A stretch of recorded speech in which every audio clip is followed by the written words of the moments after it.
BJP हाय हाय, BJP हाय हाय, Modi budget हाय हाय, BJP हाय हाय, हाय हाय। देश की सत्ताधारी पार्टी बीजेपी के मुख्यालय के बाहर दिल्ली में कांग्रेस की महिला कार्यकर्ताओं ने ईपीएफ पर लगे टैक्स का विरोध किया। कांग्रेसियों ने पीएम का पुतला भी फूंका।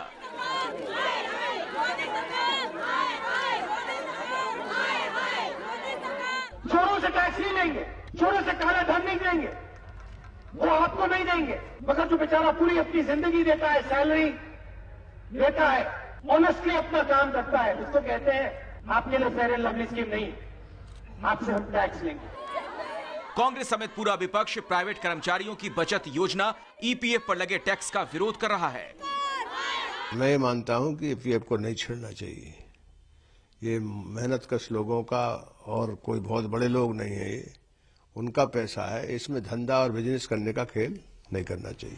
बीजेपी जिस आरएसएस से जुड़ी है उसके मजदूर संगठन भारतीय मजदूर संघ ने ईपीएफ टैक्स का विरोध किया है। चौतरफा विरोध के बाद सरकार अब ईपीएफ टैक्स का फैसला वापस ले सकती है। पीएमओ सूत्रों के मुताबिक 3 दिन पहले प्रधानमंत्री ने बैठक करके जेटली को निर्देश दिया कि ईपीएफ टैक्स पर फिर सोच लीजिए। उम्मीद है कि मंगलवार को वित्त मंत्री अरुण जेटली लोकसभा में ईपीएफओ पर सरकार के रुख का खुलासा करेंगे। कई विकल्पों पर चर्चा हो रही है। पहला विकल्प यह है कि 1 अप्रैल 2016 के बाद जमा रकम के ब्याज के हिस्से पर ही टैक्स लगाया जाए। साथ ही साथ एन्युटी प्लान में किए गए निवेश यानी कि पेंशन प्लान में किए गए निवेश से जो भी आमदनी होती है उसे पूरी तरह से टैक्स फ्री किया जाए।